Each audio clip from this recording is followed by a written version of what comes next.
I don't know how many years on this earth I got left. I'm gonna get real weird with it. Hello, my darling, it's Chanel, and welcome to Get Real Weird With It, where I read weird, alternative, fringe, less popular books. Hopefully, this segment can still stay on this platform. I'm going to try my best to talk about these books in a way where you know what it's about, but also in a way that doesn't get me in trouble. I apologize if there is background noise. It's construction city where I live and it's round the clock, so we're just going to go with it. So the first book that I'm going to read was recommended to me by a viewer, and that viewer is Surreal Verdue 1. Hey Sylvie. The book that they recommended to me was Lovesick by... The book that was recommended to me is Lovesick by Luana Vecchio. So this is a graphic novel. I would call it an erotic horror graphic novel. Sometimes fear is exhilarating, especially if you're the one in control. And sometimes love hurts. So we have the main FMC, whose name is Domino, and she is trying to be a good demon mother, but her autosassinophilia just won't let her be. For those who don't know, autosassinophilia is a paraphilia in which a person is sexually aroused by the risk of being killed. Domino's particular affliction is that she wanted to be kidnapped by a man in a pig mask and featured in a snuff film that is then sent to her parents. However, instead, she has become famous, so she has amassed a legion of simp incel cucks who are lining up to be part of her lovesick club and also be gutted on a dark web live stream. Domino is also in a very messed up, toxic relationship with her kidnapper, cannibalist manager. This book is gushing with cannibal gore, snuff fests, and fishnet foot jobs. It has a really lush and kinky illustration style. It's extremely explicit. I don't even know if I can show you any of the pictures on here, probably not. This book is rated R, my folks, on page and full kink. Personally, I felt like the story went on for too long because it ended up becoming really repetitive and the content just wasn't appetizing for me. This is not my kind of book. The plot went nowhere as well, so there was nothing for me to hold on to except the really lovely illustration style. That being said, what was being depicted was quite feral. Read this if you're a little piggy who wants to get eaten up by a pirate patch dom mummy.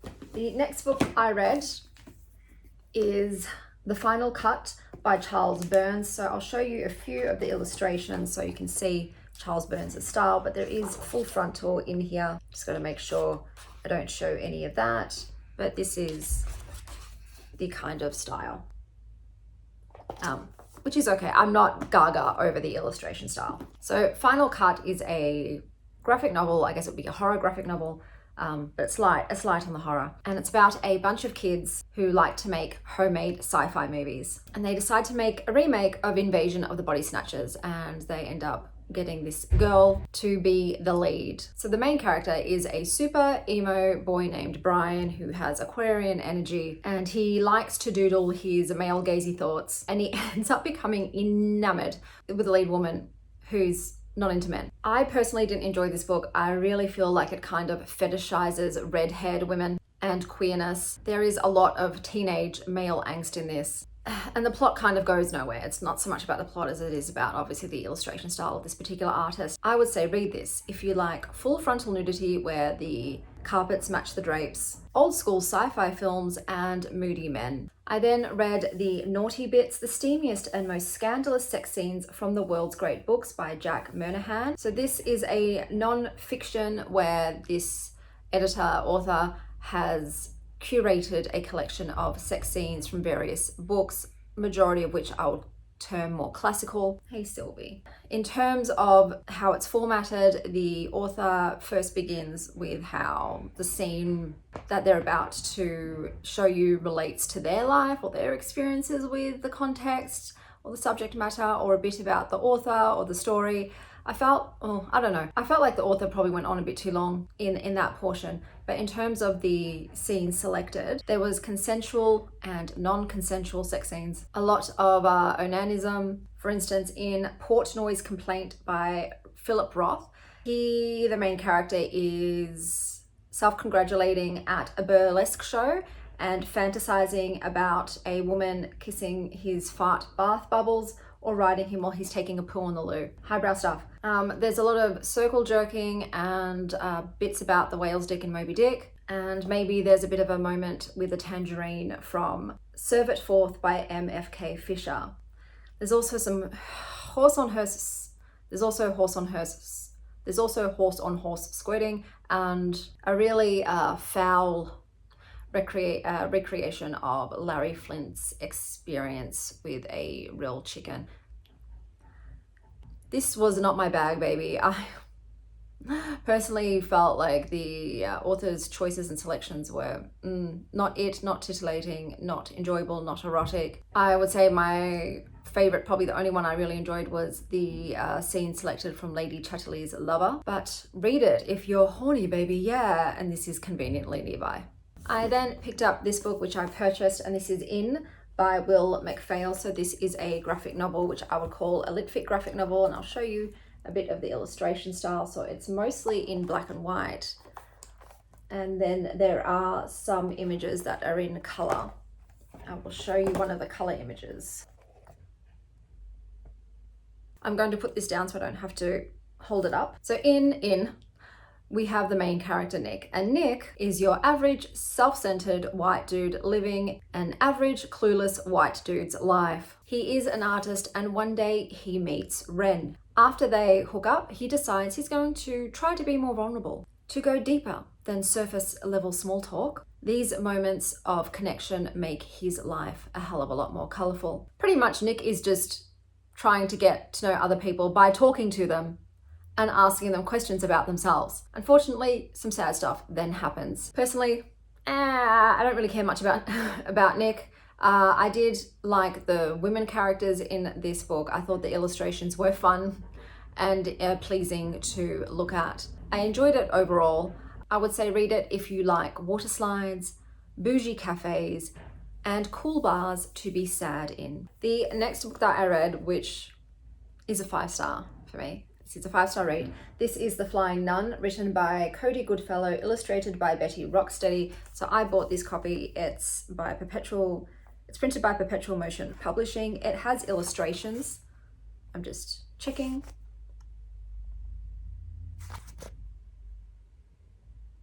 Which I think were really fun and have this childlike quality about them. There's a quote in here that says, "All mortal things will fail you." Once again, I'm going to put this down so my hands are free to pat Sylvie down here. I'm going to read a quote before I tell you what it is about. So the main character's name is Gala.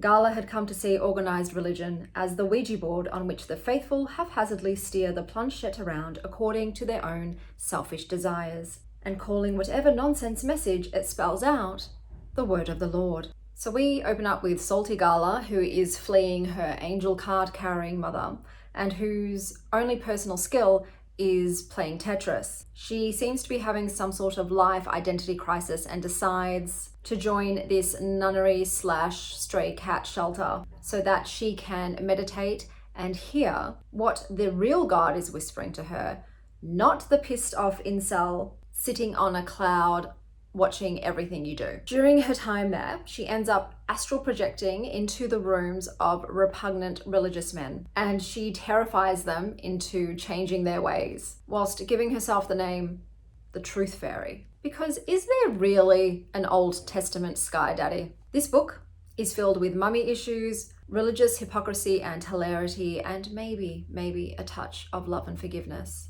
There was this one throwaway line, which was about Jesus ripping off a Hermetic mushroom Dead Sea cult, which I hadn't heard of before. Basically, the origins of Christianity were from this Dead Sea cult who would ingest psilocybin mushrooms, and they created this Christ-like figure.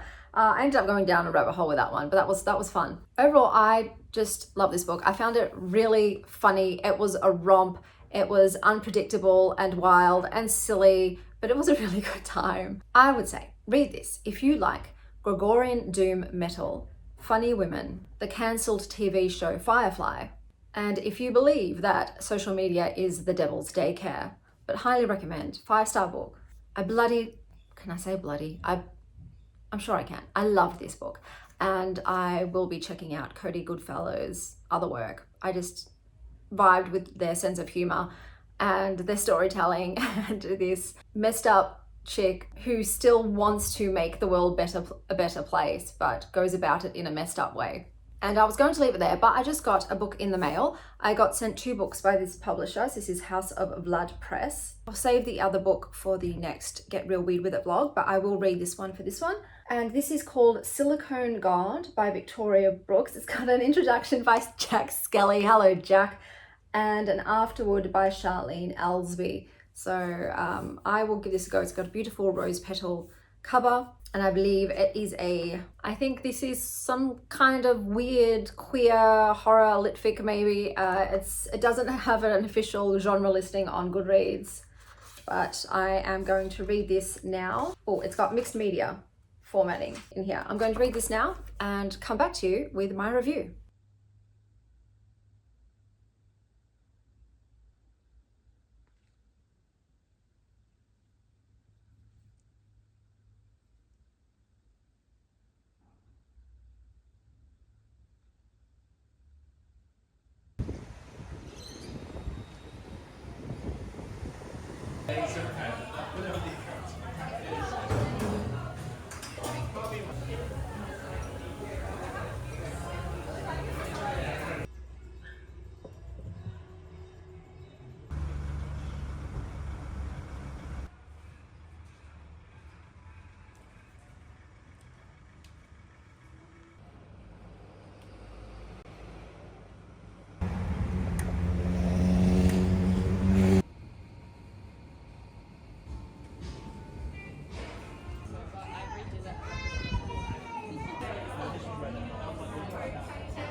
Okay guys, I am back. I went out, had some lunch, checked out some books, some stores, and then finished off at Naked for Satan, which I will have to check the footage before I upload it because the walls are plastered with pictures of naked men and women.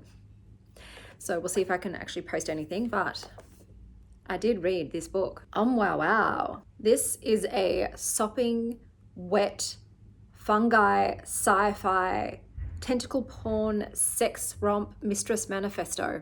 You have Shay, and Shay is visited by a silicone woman from the future called Eveline, and she's told to just be a proper queer. There are phallus-shaped mushrooms growing in her living room, and basically in the future, which they call time, compared to the now, mushroom gods rule, and they've turned humans into these kind of silicone hybrids. And whilst mistresses are shunned in the now, in the future, they are considered sacred sexuality saviors. If you harm a mistress, you are sent to the underground to massage mycelium. So in this book, we're currently in the now, before the point of no return. And what is the point of no return, you ask? I'll tell you, because they've got a little encyclopedia excerpt here, as you can see. So, the point of no return / the coming end of days. The point at approximately 3000 AD, when the rotten lost touch with their capacity for pleasure. This is attributed to shame caused by redundant systems of compulsory monogamy, heteronormativity, and stable gender categorization. Some factors of the rotten defended these systems as being the foundation of moral values. However, it was scientifically proven that said systems stopped rotten beings from being open to pleasure and creativity. Instead, they were left in a permanent state of irritation and fear. Their stories rotted inside their bodies, and they lost touch with their true selves.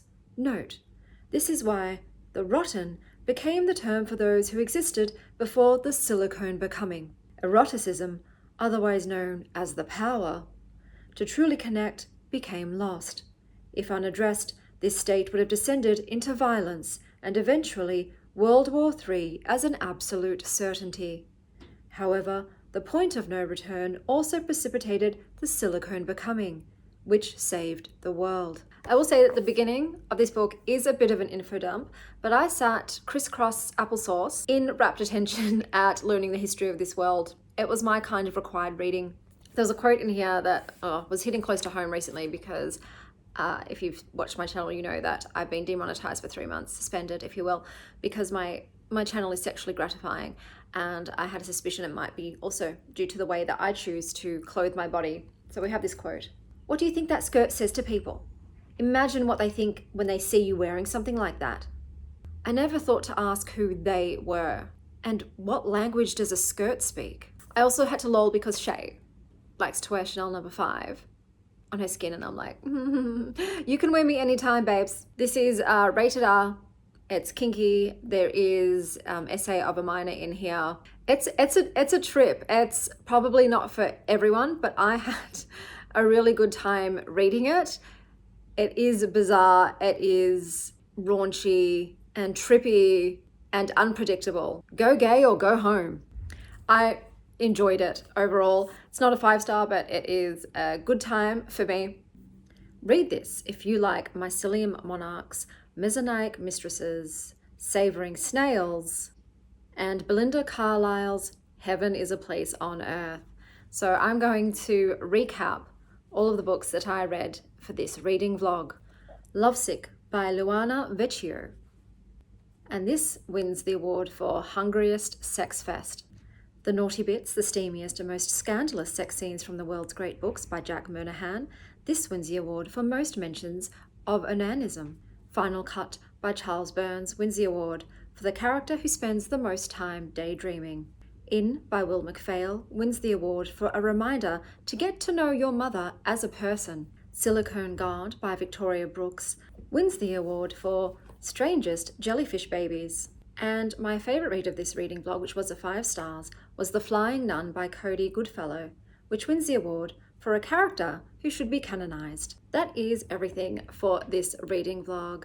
Until next time, stay weird, Star Child. We are the weirdos, mister.